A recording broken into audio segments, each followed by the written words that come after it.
Starting from 2024, British citizens will now no longer have full visa-free access to the European Union. The European Union has introduced new entry requirements to citizens of visa-exempt countries. So if you are a citizen of any of the following countries that are on screen right now, you will now be required to receive an ETIAS in order to be able to travel to Europe. This impacts you as a British citizen, as the United Kingdom is also put on this list, meaning that if you are only a British citizen but you want to travel to the European Union, maybe you want to travel to Portugal or Italy or Spain, starting from 2024, you will now no longer just be able to rock up to the airport, scan your passport, and then be allowed through. You will now need to get an ETIAS. So what is the main difference with the current access you have as a British citizen to the European Union versus next year in 2024 when this ETIAS policy will be introduced? Well, the main difference is you will not be able to just freely go to an EU country as you could currently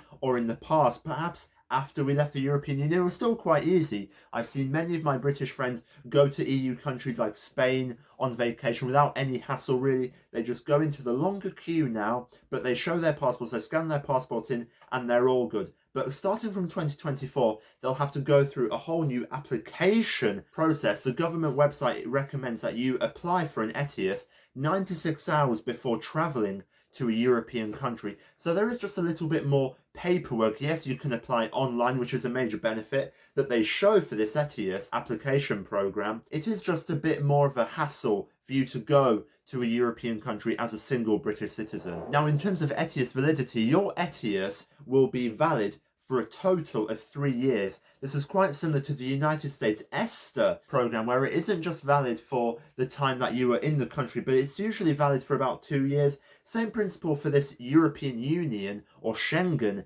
ETIAS. It will be valid for 3 years, but the amount of time you have in the country with this ETIAS is only 90 days. That's the main similarity. Again, you only have 90 days currently, and you will only have 90 days in the future. You don't have any extended time without having to apply for it. You now will actually have to apply for the 90 days alone. You really are seeing a lot of countries introducing more barriers to foreign nationals entering the country simply for touristic purposes. Obviously, for employment purposes, that's a completely different visa. If you have a job in the European Union, this likely will not apply to you as an ETIAS or a British citizen. But if you are wishing to go to the European Union simply for a vacation or for travel, or maybe to watch a football competition or something, then you will now have more barriers to entering the country. Yes, the barriers are not extreme.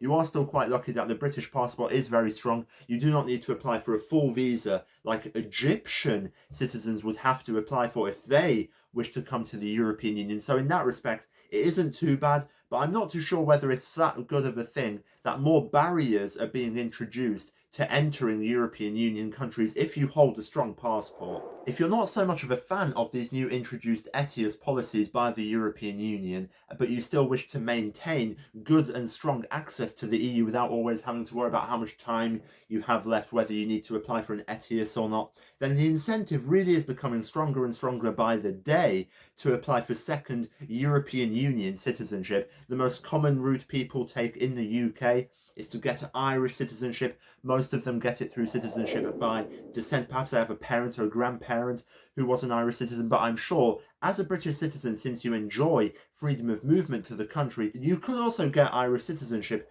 through residence. Perhaps you've been working there for a minimum of 5 years and you've shown a good character. You apply for citizenship and you've got full access to the European Union again, and you no longer have to worry about any ETIAS or any other introduction entry requirement. If you want to find out what some of the best European Union passports are, then be sure to click the link down below in the description, which will take you to a video that I made a few months ago talking about the 3 main European Union passports that I see a lot of British citizens getting. And if you like this video, you can click right here and subscribe to this information on YouTube.